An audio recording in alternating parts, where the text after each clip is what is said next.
I didn't know na ang O Nanay ay sinulat talaga with you in mind. Dahil sa naging performance mo sa MPK, ibig sabihin ganun ka-intense yung performance mo na sobra silang na-impress. Sa tingin ko po, kasi parang yun po yung first time, ang sabi po sa akin ng creative team, parang yun ang first time na nagkaroon ng little person na girl na nagkaroon ng a very serious role.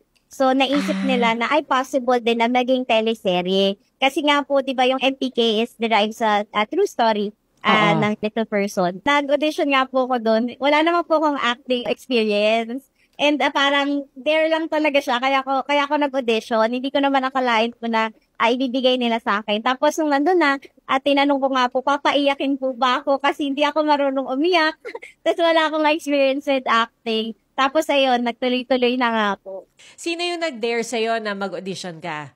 Ay, yung kuya ko, kasi po ang story nun is nag-opisina na po kasi ako ng time na yun. After ko na mag-school, nag-apply po ako for a job. So, office girl ako nung mga panahon na yun. Very busy day. Tapos parang hindi ko na maalala yung dahilan pero parang very bad trip ako. Parang heavy yata yung mga work that day. Tapos papunta ko sa locker ko, nakita ko yung message ng kuya ko na inaasar niya ako kasi yung papa ko po is the president of the Little People Association ng Pilipinas noon. Tapos meron pong Facebook page and yung eldest brother ko is yung admin. So merong nag-i-inquire po dun sa page na kung meron pong ganitong age na little person and may ganitong qualification kasi we're looking na maghanap ng actress for MPK.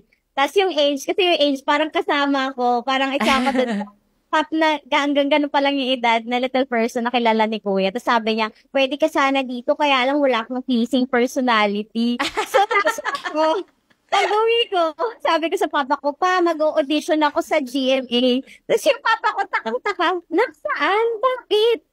Kasi yung wala po ako experience with acting, never akong nag-audition for an acting role. Sabi ko, hindi pa, gusto ko lang talagang matry mag-audition. Yun lang yung aim ko that day. Tapos sabi niya, sige kung gusto mo, takang-taka siya. So wala akong sleep, pumunta po ako ng GMA, nag-apply ako.